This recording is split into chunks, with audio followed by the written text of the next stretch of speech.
السلام علیکم ورحمۃ اللہ وبرکاتہ۔ عشرہ ذی الحجہ کے فضائل و مسائل۔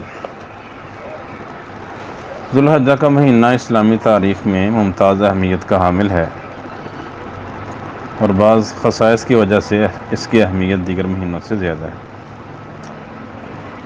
پہلی اس مہینے کی فضیلت یہ ہے کہ یہ حرمت کا مہینہ ہے، تو 4 مہینے جو حرمت کے ان مہینوں میں یہ بھی شامل ہے۔ سورہ توبہ میں اللہ تبارک و تعالیٰ نے مہینوں کی گنتی بیان فرمایا ان عدۃ الشہور عند اللہ 12 شہرا فی کتاب اللہ یوم خلق السماوات والارض منها 4 حرم۔ بے شک مہینوں کی گنتی اللہ کے نزدیک اللہ کی کتاب میں 12 مہینے ہیں، جس دن سے اس نے آسمانوں اور زمین کو پیدا کیا، ان میں سے 4 حرمت والے ہیں۔ تو ان 4 حرمت والے مہینوں میں ذو الحجہ کا مہینہ بھی آتا ہے، اس لیے یہ اہمیت کا حامل مہینہ ہے۔ صحیح بخاری میں 4662 نمبر روایت ہے، سیدنا ابو بکر رضی اللہ تعالیٰ عنہ بیان کرتے ہیں کہ رسول اللہ صلی اللہ علیہ وسلم نے فرمایا ان الزمان قد استدار کحیتہ یوم خلق اللہ السماوات والارض۔ زمانہ گھوم کر مہینوں کی ترتیب کی اس ہیئت میں آ گیا ہے جس دن اللہ تعالیٰ نے آسمانوں اور زمین کو پیدا کیا تھا۔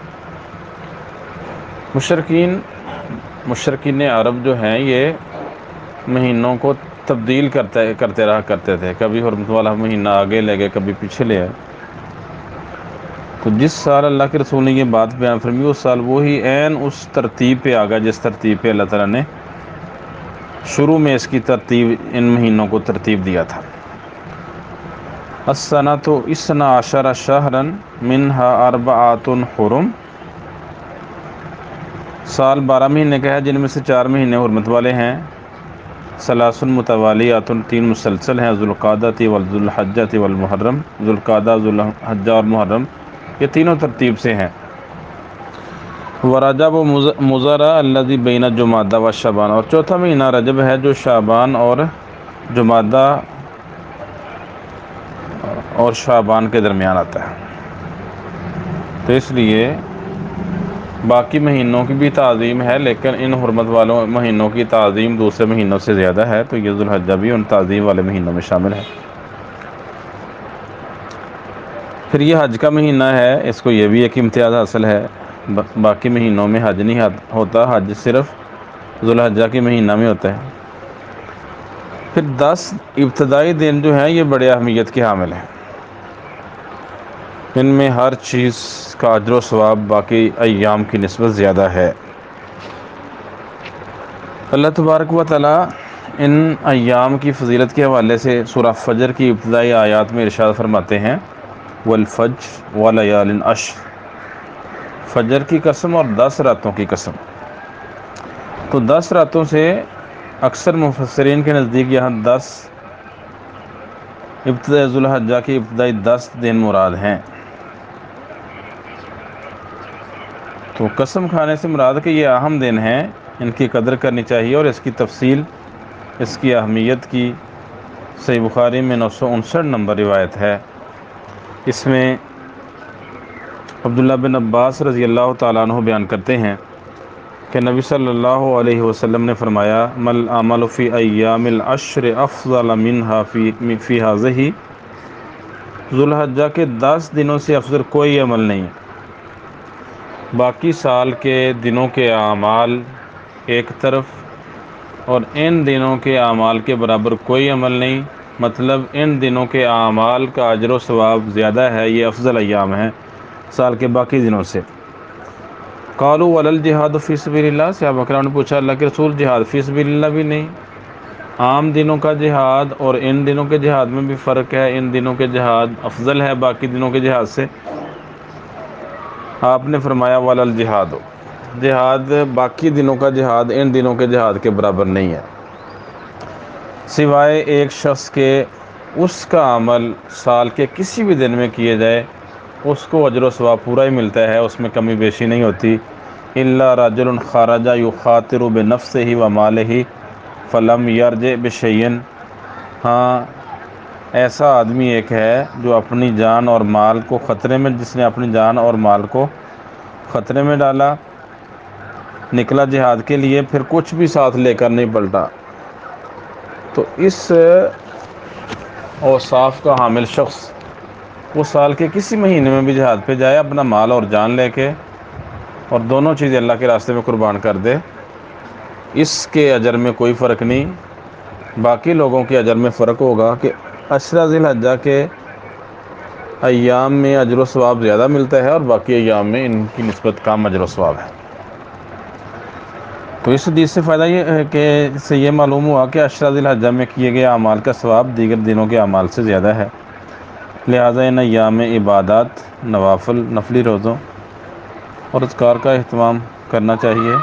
یہ زور ہی دیا جاتا ہے، باقی آگے ہم تفصیل سے بیان کریں گے کہ نیک اعمال کی اس میں کوئی ترغیب ہو کہ فلاں فلاں عمل کرو، اس طرح کی تو کوئی حدیث نہیں ملتی۔ باقی عام روٹین سے چلنا چاہیے، اور یہ روٹین میں جو آپ عمل کر رہے ہیں ان کا اجر و ثواب زیادہ ملے گا۔ کچھ روایتیں عشرہ ذی الحجہ کے فضائل کے بارے میں ضعیف ہیں،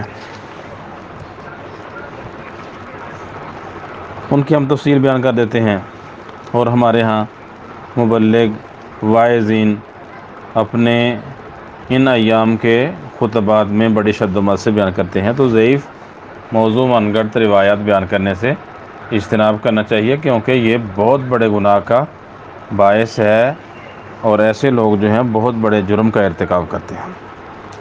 پہلی روایت ہے عبداللہ بن عباس رضی اللہ تعالیٰ عنہ بیان کرتے ہیں کہ رسول اللہ صلی اللہ علیہ وسلم فرمایا من صام العشرہ فلہ بکل یوم صوم شہر ولہ بکل یوم ترویۃ سنۃ ولہ بصوم یوم عرفۃ سنتین، جس نے عشرہ ذی الحجہ کے روزے رکھے اس کے لیے ہر دن کے عوض ایک مہینے کے روزے، اور ہر ترویہ 8 ذی الحجہ کے بدلے 1 سال کے روزے، اور عرفہ کے روزے کے بدلے 2 سال کے روزوں کا ثواب ملتا ہے۔ یہ روایت ابن جوزی کی کتاب ہے الموضوعات، اس میں 1137 نمبر روایت ہے۔ یہ روایت من گھڑت ہے، موضوع ہے، تو اس میں محمد بن صائب کلبی کذاب راوی ہے۔ دوسری روایت ہے ابو ہریرہ رضی اللہ تعالیٰ عنہ بیان کرتے ہیں کہ نبی صلی اللہ علیہ وسلم فرمایا عشرہ ذی الحجہ سے بڑھ کر کوئی ایسے ایام نہیں جن میں عبادت اللہ کو زیادہ محبوب ہو، ان میں ہر دن کا روزہ سال کے روزوں کے برابر، اور ان میں سے ہر رات کا قیام لیلۃ القدر کے قیام کے برابر ہے۔ یہ روایت جامع ترمذی میں 758، سنن ابن ماجہ میں 1728، شعب الایمان بہقی میں 3757۔ یہ روایت ضعیف ہے، اس میں مسعود بن واصل اور نحاس بن قاہم 2 ضعیف راوی ہیں۔ علامہ البانی رحمہ اللہ نے سلسلۃ الضعیفہ 5142 نمبر روایت کے تحت اس کو ضعیف قرار دیا۔ ایک تیسری روایت ہے، وہ بھی ابن جوزی رحمہ اللہ کی کتاب الموضوعات میں، وہ بھی من گھڑت روایت ہے۔ سیدہ عائشہ بیان کرتی ہیں ایک نوجوان موسیقی کا رسیہ تھا، لیکن جب ذو الحجہ کا چاند طلوع ہوتا تو وہ روزہ رکھنا شروع کر دیتا۔ رسول اللہ صلی اللہ علیہ وسلم نے اسے بلایا اور پوچھا ان دنوں کے روزوں پر تجھے کون سی چیز آمادہ کرتی ہے؟ اس نے عرض کیا یا رسول اللہ، میرے ماں باپ آپ پر قربان ہوں، یہ مناسک حج کے دن ہیں، ہو سکتا ہے اللہ تعالیٰ مجھے ان کی دعا میں، ان حجاج کی دعا میں شامل کر لے۔ اس پر آپ نے فرمایا تیرے لیے ہر دن کے بدلے جو تو روزہ رکھتا ہے 100 گردنیں آزاد کرنے، 100 اونٹ قربانی کے جو تو بیت اللہ کی طرف قربانی کے لیے بھیجے، اور 100 گھوڑے جو تو راہ جہاد میں سواری کے لیے پیش کرے کے برابر ثواب ہے۔ اور جب ترویہ 8 ذی الحجہ کا دن ہو، اس دن کے روزے کا ثواب 1000 گردن، 1000 اونٹ قربانی کے اونٹ، اور 1000 گھوڑے جو راہ جہاد میں سواری کے لیے وقف کرے ان کے برابر ثواب ہے۔ اور عرفہ 9 ذی الحجہ کا دن، یہ اس دن کے روزے کا اجر 2000 گردن آزاد کرنے، 2000 اونٹ قربان کرنے، اور 2000 گھوڑے جہاد میں وقف کرنے کے برابر، اور 2 سال کے گزشتہ روزوں اور 2 سال کے آئندہ روزوں کے برابر اجر و ثواب ہوگا۔ تو یہ روایت بھی من گھڑت ہے، الموضوعات میں اس کو درج کیا ہے، تو اس میں محمد بن عمر المحرمی متروک اور کذاب راوی ہے، تو یہ روایت بھی من گھڑت ہے۔ تو اس طرح کی روایتیں جو بیان کی جاتی ہیں وہ تو ثابت نہیں۔